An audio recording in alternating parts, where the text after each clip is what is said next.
Assalamualaikum warahmatullahi wabarakatuh. Adik-adik, kita sekarang sudah ada di pertemuan ke-14. Di pertemuan ini kita akan membahas mengenai pengelolaan obat rusak dan kadaluarsa. Nah, pengelolaan obat rusak dan kadaluarsa ini kita akan melihat cara pengelolaannya baik di fasilitas layanan kesehatan maupun di rumah tangga. Karena seperti yang kita ketahui ya bahwa dari fasilitas layanan kesehatan maka obat-obatan itu akan dibawa ke rumah oleh pasien-pasien yang kemudian melakukan perawatan rawat jalan. Nah, apa saja ruang lingkup dari pengelolaan obat rusak dan kadaluarsa ini? Jadi, kita perlu untuk mempelajari bagaimana cara pengelolaan obat rusak dan kadaluarsa dan kenapa obat rusak dan kadaluarsa ini perlu dikelola dengan baik dan benar. Itu pertama tentu saja untuk mencegah terjadinya pencemaran lingkungan ya. Karena obat rusak dan kadaluarsa ini tentu saja dia akan menjadi limbah atau kita sebut sebagai limbah farmasi. Kemudian untuk mencegah terjadinya penularan penyakit atau infeksi, kemudian menghindari penyalahgunaan limbah bahan berbahaya ya, B3 medis termasuk limbah farmasi berupa obat rusak dan kadaluarsa.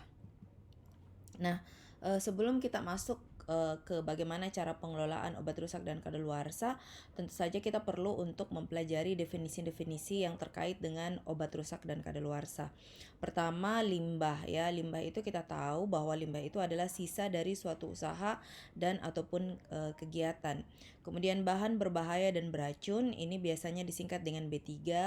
Itu adalah zat, energi dan atau komponen lain yang karena sifat, konsentrasi dan atau jumlahnya baik secara langsung maupun tidak langsung ini dapat mencemarkan dan atau merusak lingkungan hidup atau membahayakan lingkungan hidup, kesehatan serta kelangsungan hidup manusia dan makhluk lainnya. Nah, limbah berbahaya dan beracun yang disebut dengan limbah B3 itu adalah sisa usaha atau kegiatan yang mengandung B3. Nah, limbah B3 medis itu adalah limbah yang berasal dari kegiatan pelayanan kesehatan yang bisa berupa limbah sitotoksik, limbah infeksius, limbah patologis, limbah benda tajam, ya, limbah benda tajam ini seperti jarum suntik ya dan sebagainya, kemudian limbah farmasi, limbah radioaktif, limbah kontainer bertekanan dan atau limbah dengan kandungan logam berat yang tinggi. Limbah farmasi, apa itu limbah farmasi?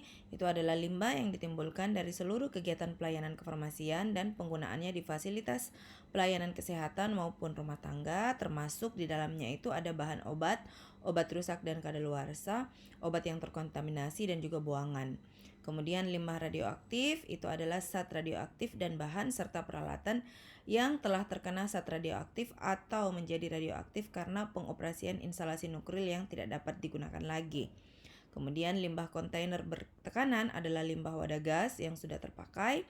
Limbah dengan kandungan logam berat yang tinggi adalah limbah yang karena sifatnya mengandung logam berat dengan konsentrasi tinggi. Kemudian apa yang dimaksud dengan pengelolaan limbah B3 itu adalah proses untuk mengurangi dan atau menghilangkan sifat berbahaya atau sifat racun. Nah, apa itu obat rusak? Obat rusak itu adalah keadaan obat yang tidak bisa terpakai lagi karena rusak secara fisik atau berubah bau dan warna yang dipengaruhi oleh udara yang lembab, sinar matahari, suhu dan atau goncangan fisik sehingga tidak memenuhi persyaratan mutu, keamanan dan khasiat.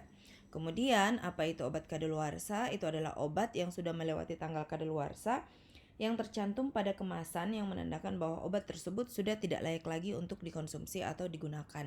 Nah, jadi obat kadaluarsa itu dia sudah pasti akan menjadi obat yang rusak, sementara obat yang rusak ini belum tentu dia rusak setelah masa kadaluarsa. Bisa saja dia rusak sebelum masa kadaluarsa.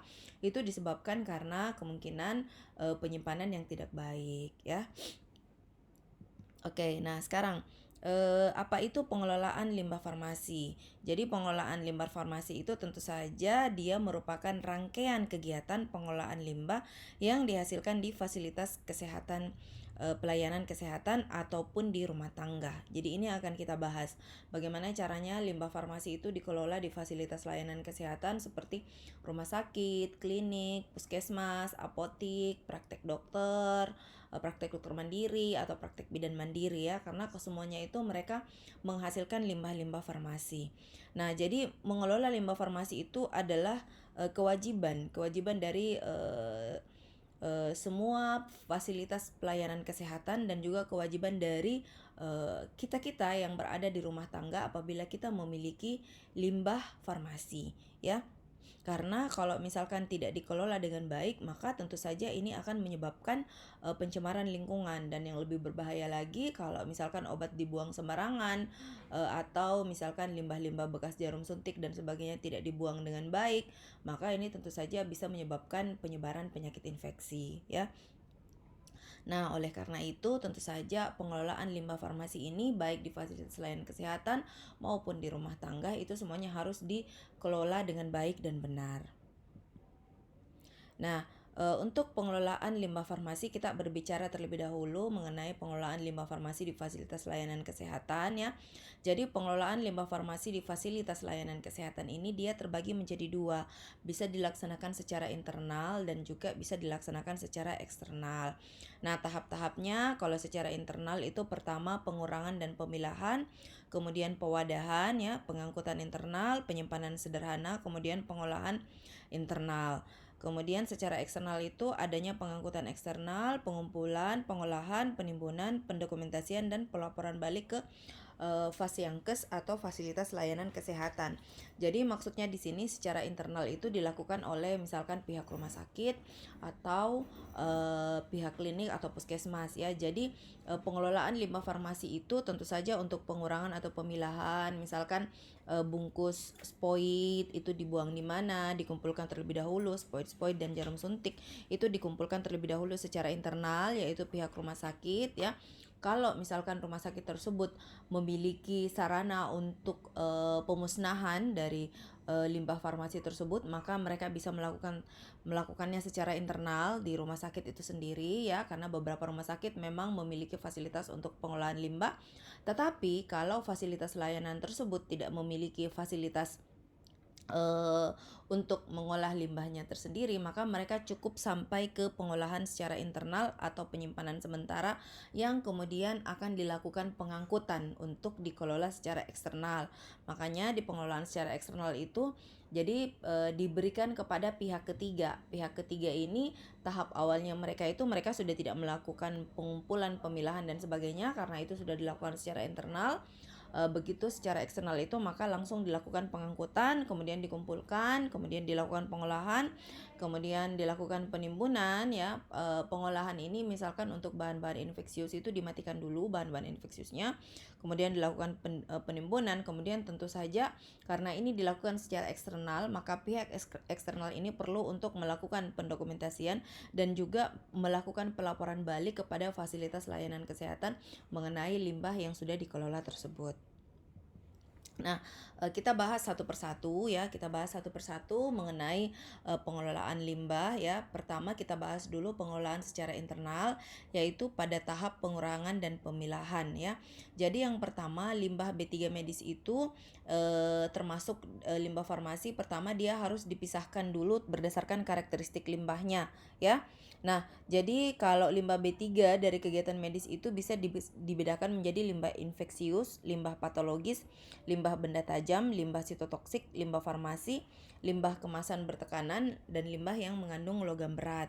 Nah, pemilahan ini dilakukan langsung dari sumber hasilnya, dari penghasilnya ya. Jadi, misalkan petugas yang melakukan tindakan medis dan menghasilkan limbah dari kegiatannya itu wajib membuang limbah ke wadah limbah yang sudah disediakan sesuai dengan karakteristik limbahnya ya. Jadi misalkan perawat ya, mereka menggunakan jarum suntik ya, jadi kemasan jarum suntik itu dibuang kemana ya. Jadi itu biasanya ada tempat sampah yang berbeda, dimulai dari sampah yang tidak bersentuhan langsung dengan pasien dan sampah yang bersentuhan langsung dengan pasien ya.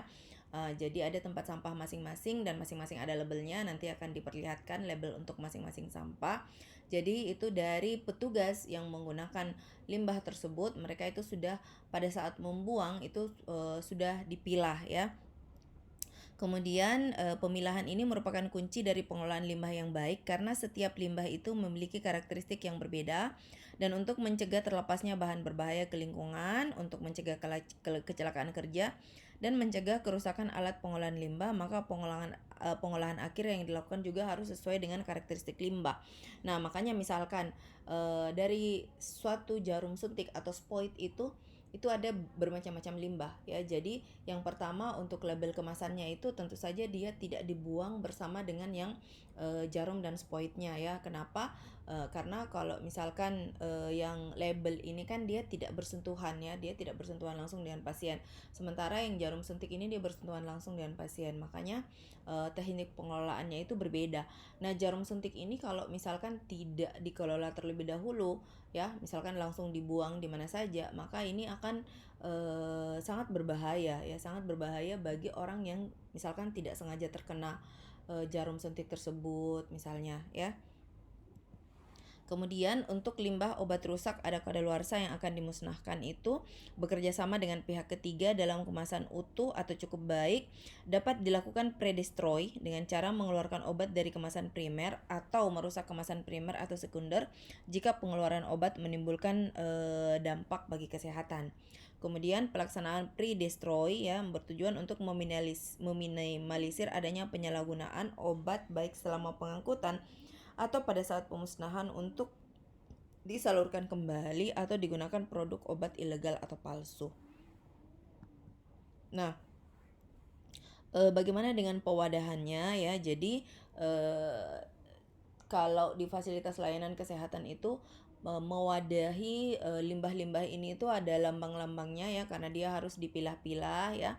Jadi untuk pewadahan itu kita harus menyediakan wadah yang dilapisi dengan kantong plastik dengan warna berbeda, disesuaikan dengan jenis limbah B3 sehingga mudah untuk pengangkutannya. Nah, yang lambang yang ada di sini ini adalah simbol dari biohazard untuk limbah B3 medis.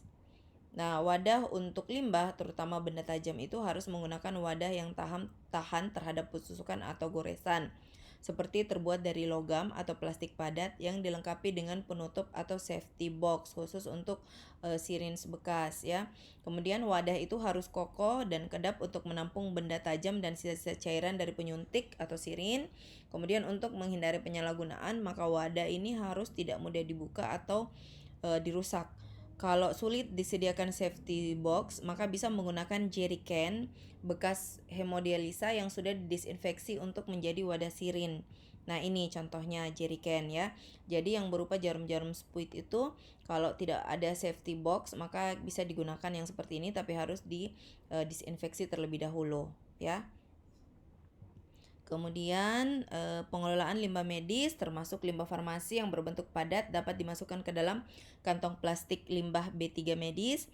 Limbah B3 medis dikemas dan diikat rapat. Pengumpulan limbah B3 medis dari wadah dilakukan jika sudah 3/4 penuh ya. Jadi dia tidak boleh terlalu penuh. Maksimalnya itu adalah 3/4 seperti ini ya.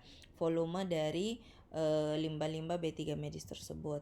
Kemudian limbah B3 medis yang berisi cairan seperti urin, feses, muntahan, darah, terlebih dahulu cairan harus dibuang ke tempat penampungan air limbah yang ke dalam instalasi pengolahan air limbah atau IPAL. Kemudian limbah dibuang ke wadah penampungan sesuai dengan karakteristiknya.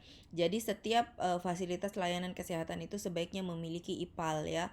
Rumah sakit itu sudah pasti memiliki IPAL. Kemudian beberapa puskesmas dimulai dari sejak adanya pandemi COVID itu mereka semua sudah mulai membangun IPAL untuk masing-masing puskesmas ya. Kemudian untuk sisa cairan infus dapat dibuang ke wastafel atau tempat lain yang limbah cairnya mengalir ke IPAL atau drainase. Kemudian untuk mencegah campur baur, kesalahan pemilahan, penyalahgunaan dan dampak lainnya, setiap kemasan dan atau wadah limbah B3 medis ini harus sesuai spesifikasi dan diberikan informasi serta simbol yang sesuai. Nah, ini adalah spesifikasi dan simbol yang sesuai untuk masing-masing limbah B medis. Pertama, untuk jenis limbah yang bendanya tajam seperti jarum, sirin, pisau yang dapat merusak atau menimbulkan luka, baik yang sudah digunakan atau belum, maka warna kantong limbahnya itu warna kuning dengan ada simbol biohazardnya. Kemasannya itu berupa kontainer plastik kuat atau anti bocor atau karton kuat dan tebal. Kemudian untuk limbah infeksius, kodenya itu dia berwarna kuning, simbolnya seperti ini ya. Ada tanda infeksius. Kemudian kemasan atau wadahnya itu berupa kontainer plastik kuat dan anti bocor. Kemudian limbah farmasi seperti obat rusak dan kadaluarsa, kode warnanya itu coklat, tetap ada simbol biohazard, dan untuk kemasannya itu bisa menggunakan kantong plastik atau kontainer. Kemudian kalau dia limbah sitotoksik, maka kode warnanya itu berwarna ungu, simbolnya seperti ini ya untuk sitotoksik, dan untuk kemasan atau wadahnya itu menggunakan kantong plastik atau kontainer plastik kuat dan anti bocor.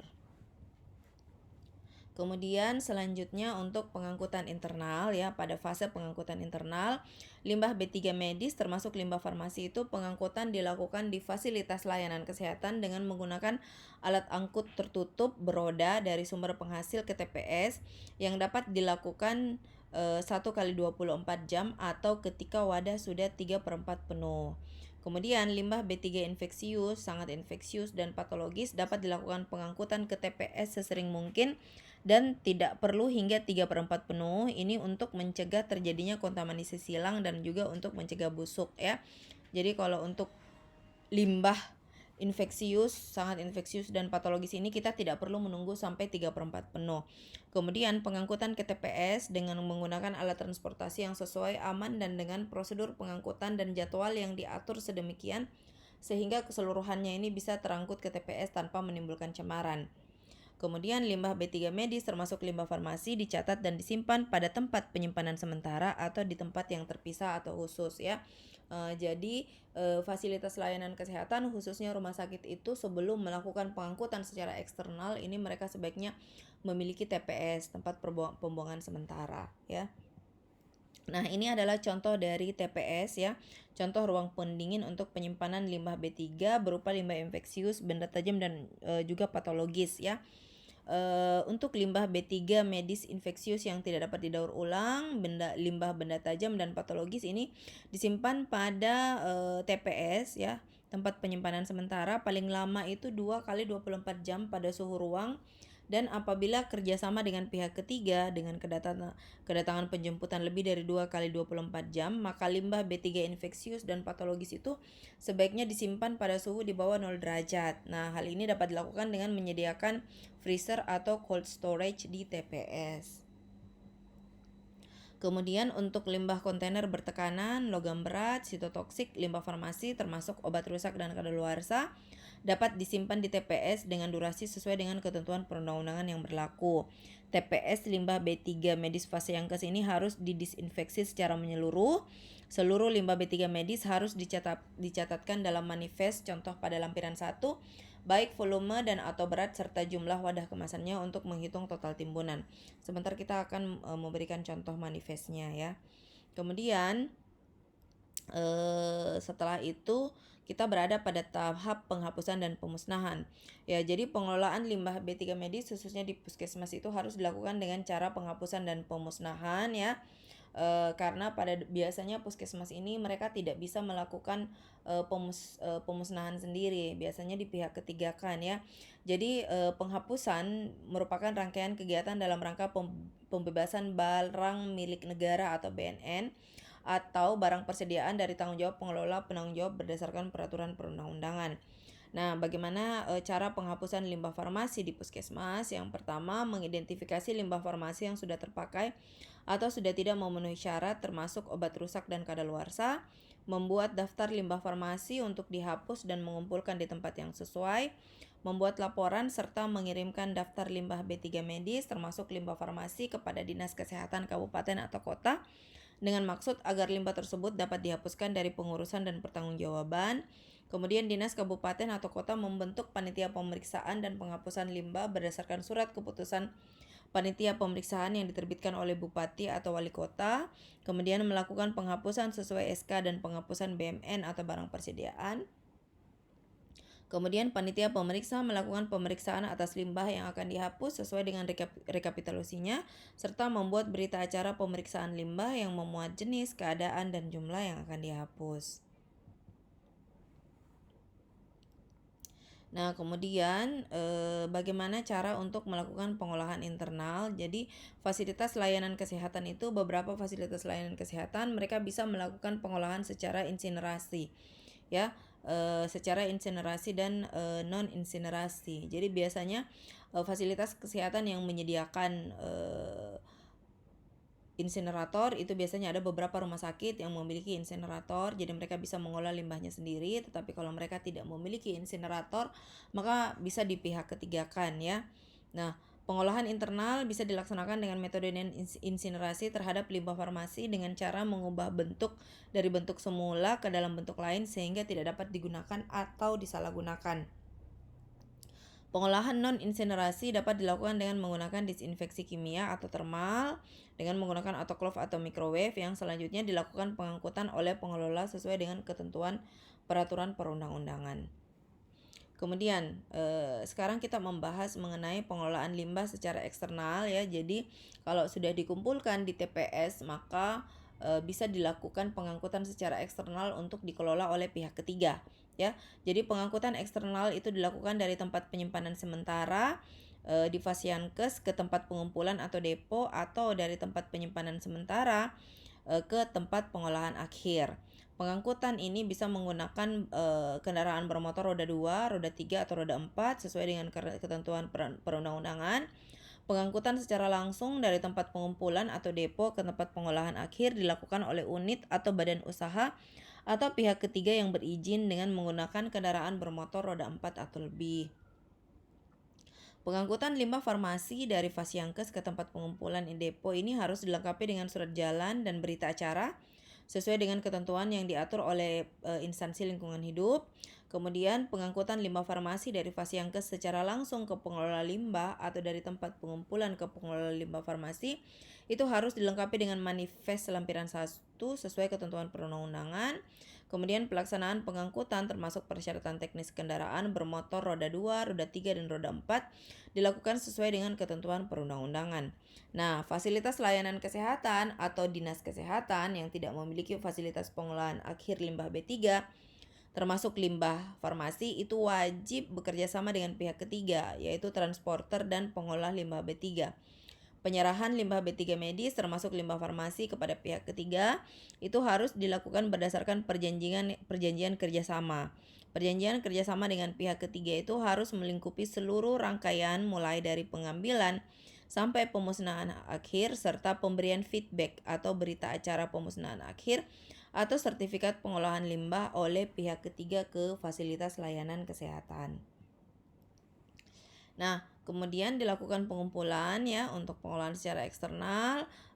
Yang pertama untuk memudahkan akses pengangkutan serta mencegah permasalahan penumpukan limbah, maka diperlukan tempat pengumpulan atau pooling khususnya untuk Fasiankes yang menghasilkan timbunan limbah farmasi dengan kuantitas sedikit dan atau lokasi Fasiankes yang sulit dijangkau kendaraan pengangkut limbah atau unit badan usaha atau pihak ketiga. Nah, tempat pengumpulan disediakan oleh pemerintah daerah sebagai tempat penampungan sementara limbah farmasi di Fasiankes. Tempat pengumpulan harus memiliki izin sesuai dengan peraturan perundang-undangan. Lokasi pengumpulan dapat disesuaikan dengan kebutuhan yang ditetapkan oleh pemerintah daerah. Dilengkapi ruangan pendingin atau cold storage dengan suhu di bawah 0 derajat Celcius untuk limbah infeksius dan limbah benda tajam. Kemudian pengolahan secara eksternal, ya. Jadi limbah farmasi yang akan diolah dengan pengolahan eksternal menggunakan limbah farmasi yang dikirim secara langsung dari Fasiankes atau dari tempat pengumpulan atau depo. Nah, limbah farmasi yang diolah secara eksternal itu adalah limbah farmasi yang berasal dari Fasiankes yang belum dilakukan pengolahan secara internal dan atau residu dari pengolahan internal fasilitas pengolahan di daerah tersebut. Pengolahan limbah farmasi secara eksternal ini harus memenuhi persyaratan lokasi, peralatan, dan teknis pengoperasian sesuai dengan peraturan perundang-undangan. Sama halnya juga dengan persyaratan perizinan untuk pengolahan limbah secara eksternal harus mengikuti ketentuan perundang-undangan. Kemudian pengolahan ini dapat dilakukan secara fisik dengan pit atau penguburan, enkapsulasi maupun inertisasi. Pengolahan secara fisik dapat dilakukan untuk limbah B3 medis patologis, limbah jarum suntik yang sudah dipisahkan secara aman dari syringe dengan needle, cutter, burner, dan destroyer, limbah farmasi termasuk obat rusak dan kadaluarsa. Tata cara, fasilitas dan fasilitas penguburan limbah, inertisasi, dan enkapsulasi ini dia harus mengikuti ketentuan perundang-undangan. Nah, ini adalah sketsa untuk fasilitas pengukuran limbah B3 ya. Jadi dia harus berada lebih dari 4 meter dari permukaan air tanah ya. Kemudian ada 3,5 meter dari dari permukaan atas. Ini permukaan tanah, ada penutup betonnya. Kemudian disinilah dikumpulkan jarum, pial, dan kaca preparat, di mana di sini itu harus dikelilingi dengan dinding beton atau bata ya. Oke.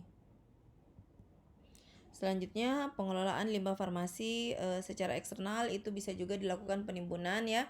Penimbunan residu hasil pengolahan secara eksternal dilakukan dengan sistem sanitary landfill atau control landfill sesuai dengan ketentuan peraturan perundang-undangan. Kemudian tentu saja karena ini dilakukan oleh pihak ketiga, maka harus ada pendokumentasian dan pelaporan balik ke fasilitas layanan kesehatan.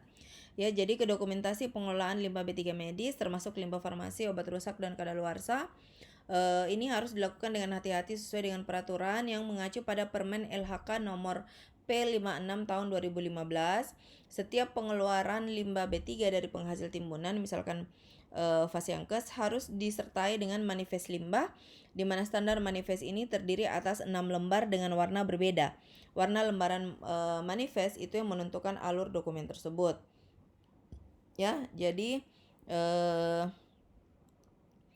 pengangkut dari limbah B3 itu lembar 1, dia berwarna ungu. Kemudian manifest untuk bupati atau wali kota, dia berwarna kuning. Untuk gubernur, dia berwarna ini abu-abu atau biru muda ya. Penerima ini lembar kelima berwarna biru. Kemudian lembar 4 dan 6 itu ini berwarna agak pink ya.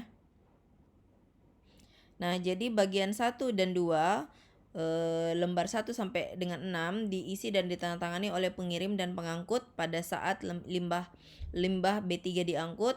Kemudian bagian 3 atau lembar 1 sampai dengan 5 itu diisi dan ditandatangani oleh penerima pada saat limbah B3 diterima.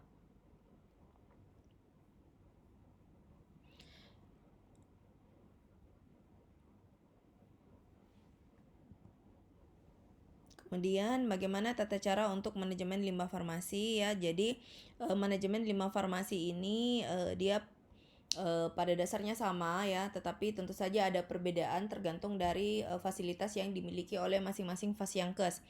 Nah, ini adalah tata cara untuk pengelolaan limbah farmasi secara umum.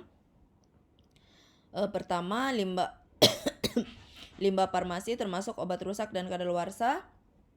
Itu jenis limbah yang dapat dikategorikan pengelolaannya ke dalam limbah B3 medis, khususnya limbah farmasi, limbah sitotoksik, dan atau limbah obat narkotik, psikotropik, dan prekursor farmasi. Pengelolaan limbah farmasi dalam jumlah besar itu dapat dilakukan melalui retur kepada distributor. Sedangkan kalau jumlahnya sedikit dan tidak memungkinkan untuk dikembalikan, maka dapat dimusnahkan dengan menggunakan insinerator atau bisa diserahkan ke pihak ketiga pengelola limbah B3.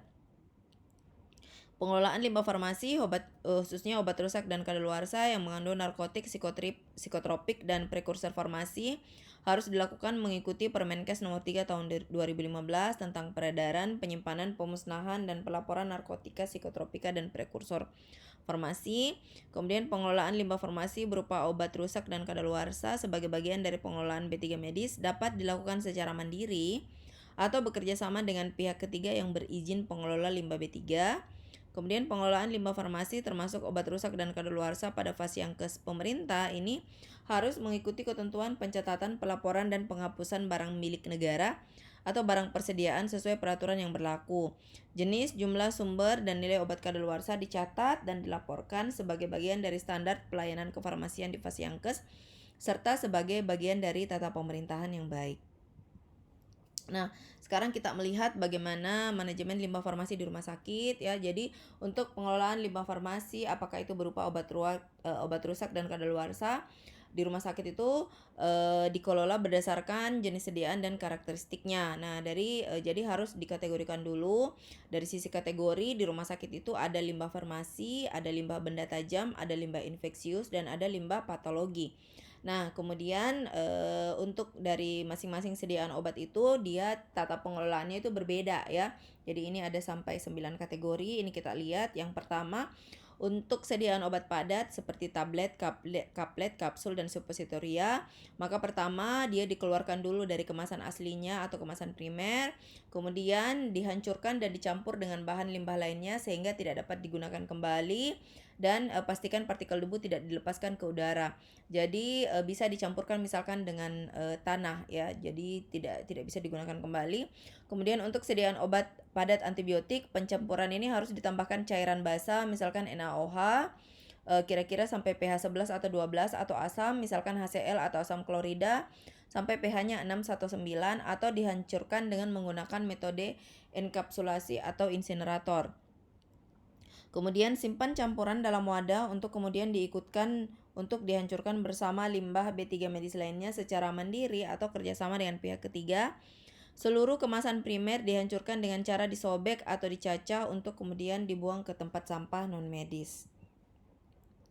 Nah, jadi ini adalah contoh TPS di rumah sakit ya. Ini contoh TPS untuk masing-masing rumah sakit. Jadi setiap rumah sakit itu harus memiliki TPS, tempat penyimpanan sampah sementara. Kemudian untuk sediaan cair dan semi padat seperti sirup, cairan obat luar, krim atau gel, pertama diperiksa apakah ada endapan di botol. Kalau ada endapan atau obat mengental, maka ditambahkan air, kemudian dikocok untuk melarutkan endapan tersebut. Kemudian cairan dan sediaan semi padat ini dituang ke dalam wadah sehingga bercampur dengan bahan limbah lainnya sehingga tidak bisa digunakan kembali. Limbah cair ini kemudian dibuang melalui ipal. Sementara untuk sediaan cair yang mengandung antibiotik itu harus dilarutkan dalam air terlebih dahulu selama beberapa minggu, baru kemudian dibuang melalui ipal ya. Jadi dia harus disimpan dulu beberapa minggu, baru dibuang lewat ipal. Kemudian untuk menghilangkan penyalahgunaan, bekas wadah obat berupa botol plastik, pot plastik atau kaca gelas dan tub dibuang dengan cara menghilangkan semua label dari wadah dan tutup, merusak wadah dengan cara digunting, dicacah atau dipecahkan untuk kemudian disimpan dalam wadah yang dilapisi kantong plastik. Kemudian untuk obat cair atau padat dalam ampul atau pial, yang pertama ampul atau pialnya dibuka dan isinya dimasukkan dalam wadah. Ampul atau pial ini harus dibuang di dalam wadah limbah B3 medis. Obat cair atau padat dalam ampul atau pial yang mengandung antibiotik harus dilarutkan dengan air lebih dahulu selama beberapa minggu, baru kemudian dibuang menuju ipal. Penanganan harus menggunakan APD berupa masker dan sarung tangan sebagai tindakan keamanan dan mengurangi risiko cedera dari benda tajam. Ampul tidak boleh dibakar atau diinsinerasi karena dia akan meledak. Kemudian kalau obatnya berupa inhaler atau aerosol, maka obat dengan formulasi yang berbentuk inhaler atau aerosol ini harus dikeluarkan atau disemprotkan perlahan ke dalam air untuk mencegah tetesan obat memasuki udara. Cairan atau padatan inhaler yang dihasilkan itu disimpan dalam wadah yang sesuai. Pastikan wadah inhaler atau aerosol sudah kosong.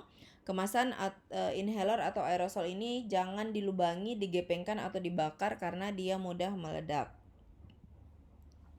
Kemudian untuk obat sitotoksik atau obat anti kanker, pertama obat sitotoksik atau obat anti kanker ini harus dipisahkan dengan sediaan farmasi lain dan disimpan serta dikumpulkan pada wadah khusus. Wadah atau kontainer ini harus berdinding keras dengan dilengkapi plastik berwarna putih atau coklat di dalamnya. Kemudian diberi simbol sitotoksik dengan penandaan dan informasi yang jelas. Obat anti kanker dan sitotoksik ini pembuangannya harus dilakukan dengan sangat hati-hati dan pemusnahan harus melalui metode enkapsulasi, waste inertization, sterilisasi atau menggunakan insinerator suhu tinggi. Metode enkapsulasi bisa dilakukan dengan memasukkan limbah sitotoksik ke dalam wadah plastik atau logam sampai 3/4-nya, lalu sisa ruang pada wadah diisi dengan busa plastik atau plastik foam, semen, pasir, atau tanah liat. Nah, obat anti kanker atau sitotoksik ini tidak boleh dibuang ke ipal atau dikubur di tanah secara langsung kecuali yang sudah dienkapsulasi Kemudian obat anti kanker dan sitotoksik tidak boleh dihancurkan menggunakan autoklav ataupun dengan menggunakan gelombang mikro. Nah, kemudian bagaimana untuk vaksin rusak dan kadaluarsa? Yang pertama, vaksin yang tidak dapat dipisahkan vaksin yang tidak dapat digunakan ke dalam unit penyimpanan yang didinginkan ya, atau cold storage. Kemudian diberi label dengan tanda jangan digunakan untuk menghindari pemberian dosis secara tidak sengaja. Dalam hal terjadi peristiwa yang diduga merugikan, laporkan jenis paparan dan durasinya.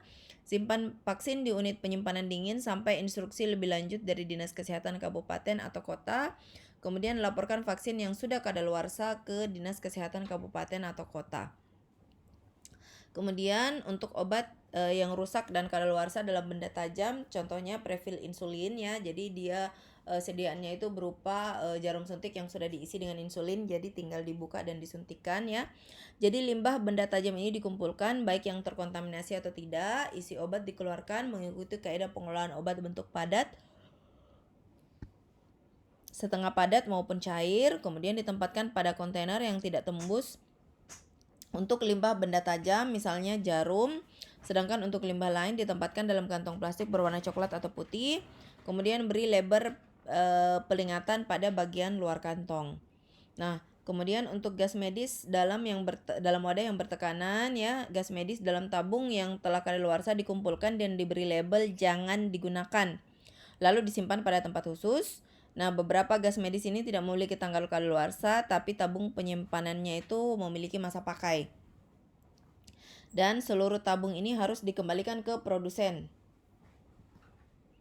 Selanjutnya, bagaimana manajemen limbah farmasi di puskesmas dan klinik ya. Puskesmas dan klinik ini mereka juga merupakan fasiankes tingkat pertama yang menghasilkan limbah B3 medis, termasuk limbah farmasi berupa obat rusak dan kadaluarsa, sehingga puskesmas dan klinik ini memiliki kewajiban untuk melakukan pengelolaan limbah farmasi.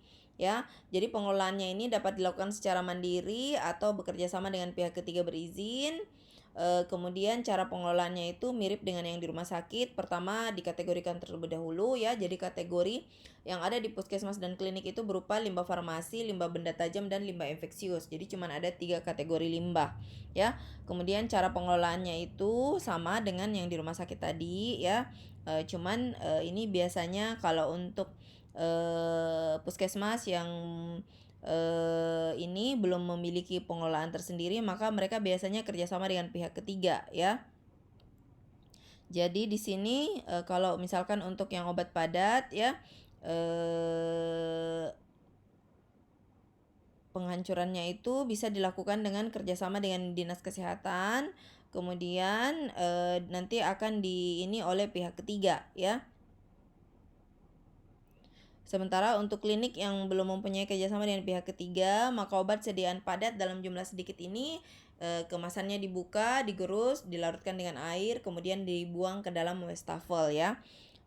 Pengelolaannya pada dasarnya sama dengan yang di rumah sakit tadi. Kemudian ini juga sama halnya dengan yang untuk cairan yang sediaan yang cair dan semi padat ya. Jadi limbah cair ini bisa dibuang melalui IPAL. Nah, tapi kalau misalkan puskesmas atau klinik tersebut belum memiliki IPAL, maka limbah cairnya ini dapat dibuang melalui wastafel atau WC ya. Nah, kalau yang antibiotik sama seperti yang tadi, dia harus dilarutkan dengan air beberapa minggu baru kemudian dibuang. Nah, ini adalah contoh untuk penyimpanan obat rusak dan kadaluarsa dalam gudang khusus di puskesmas. Jadi gudang khusus tersebut itu harus tertutup dan terkunci untuk menghindari penyalahgunaan. Kemudian ini sama yang untuk limbah cair dan padat dalam ampul berupa obat dan aerosol sama dengan yang tadi. Vaksin rusak juga sama, yang prefil insulin juga sama, gas medis juga sama ya. Kemudian bagaimana manajemen limbah farmasi di apotik dan toko obat ya. Jadi kalau untuk kategori limbah di apotik dan toko obat itu lebih sedikit. Jadi cuma ada 2 kategori, yaitu limbah farmasi dan limbah benda tajam ya. Nah, ini pengelolaannya sama ya untuk sediaan obat padat, obat cair. Kemudian ini contoh untuk ruang reject ya. Untuk penyimpanan obat rusak dan kadaluarsa, dia harus ada area khususnya dan ada penandaan yang jelas bahwa obat tersebut adalah obat-obat yang rusak dan kadaluarsa. Kemudian obat cair atau padat ini sama ya. Kemudian ini juga sama dengan yang di rumah sakit tadi, ini juga sama. Kemudian praktik bidan mandiri itu juga harus melakukan pengelolaan limbah farmasi karena mereka juga menghasilkan limbah-limbah ya. Nah, kategori dari manajemen limbah yang ada di bidan itu ada limbah infeksius, ada limbah benda tajam, ada limbah farmasi, obat atau vitamin yang rusak dan kadaluarsa. Nah, limbah cair itu bisa segera dibuang di tempat pembuangan atau pojok limbah cair yang disebut spool hook ya. Kemudian ini untuk sediaan obat padat sama dengan yang tadi ya, harus digerus, kemudian dilarutkan dengan air, kemudian dibuang di wastafel atau bisa juga digerus kemudian dicampurkan dengan tanah kemudian dibuang. Kemudian sediaan cair sama dengan yang tadi. Ini juga ya. Selanjutnya untuk di praktek dokter dan dokter gigi ya. Mereka juga menghasilkan limbah-limbah farmasi dan yang sering digunakan untuk tempat praktek dokter gigi itu mereka menggunakan sediaan cair atau sediaan semi padat ya. Nah, bagaimana pengelolaan untuk obat yang sudah kadaluarsa di praktek dokter dan dokter gigi mandiri itu sama, harus dipisahkan berdasarkan kategorinya terlebih dahulu ya. Jadi ada kategori limbah infeksius, ada limbah patologi, ada limbah benda tajam, dan ada limbah farmasi.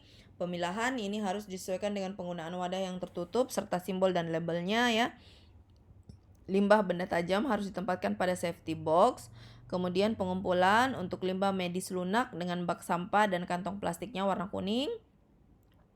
Untuk limbah medis tajam dengan bak sampah dan kantong plastik warna kuning untuk jarum suntik ini ditempatkan di safety box warna kuning.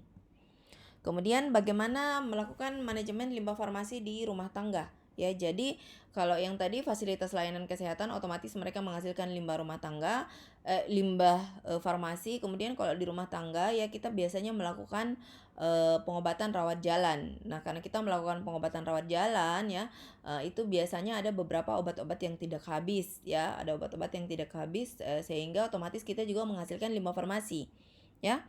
Nah, ini tentu saja kalau di rumah tangga itu kita tidak boleh membuang obat itu sama dengan membuang sampah-sampah yang lain. Harus ada cara pengelolaannya ya. Kalau tidak ditangani dengan baik ini bisa saja menimbulkan keracunan atau anak-anak ya yang melihat kapsul yang warna-warni itu dikiranya gula-gula bisa dimakan. Nah, ini berbahaya sekali ya.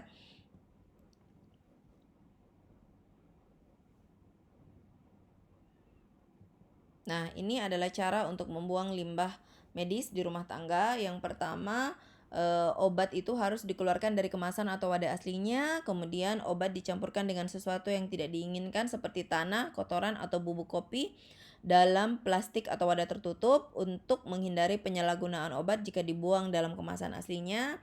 Kemudian campuran tersebut dimasukkan ke dalam wadah tertutup seperti kantong plastik tertutup, zipper bag, kemudian dibuang di tempat sampah rumah tangga. Kemudian semua etiket dan informasi personal lain pada kemasan, wadah, botol, tube ini harus dilepaskan untuk melindungi identitas pasien. Kemudian kemasan obat, dus, blister, strip, atau bungkus lain ini dibuang setelah dirobek atau digunting. Kemudian isi obat sirup dibuang di saluran pembuangan air atau jamban setelah diencerkan. Kemudian botolnya dihancurkan dan dibuang di tempat sampah. Kemudian kalau untuk tube itu dia digunting dan dibuang secara terpisah dari tutupnya di tempat sampah. Untuk sediaan insulin itu buang jarum insulin setelah dirusak dan dalam keadaan tutup terpasang kembali. Karena kalau dibuang dalam keadaan dalam keadaan tidak tertutup itu kasihan untuk teman-teman yang mengelola sampah. Mereka bisa dengan tidak sengaja tertusuk jarum tersebut. Nah, ini contohnya ya, contohnya yang kapsul atau tablet itu dia dicampurkan dengan tanah atau dengan kopi ya. Kalau ini contohnya dilarutkan dengan air terlebih dahulu baru kemudian dibuang. Nah, sekian ya materi mengenai pengelolaan obat rusak dan kadaluarsa.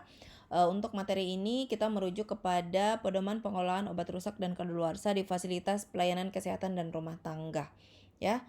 Oke, sekian. Assalamualaikum warahmatullahi wabarakatuh.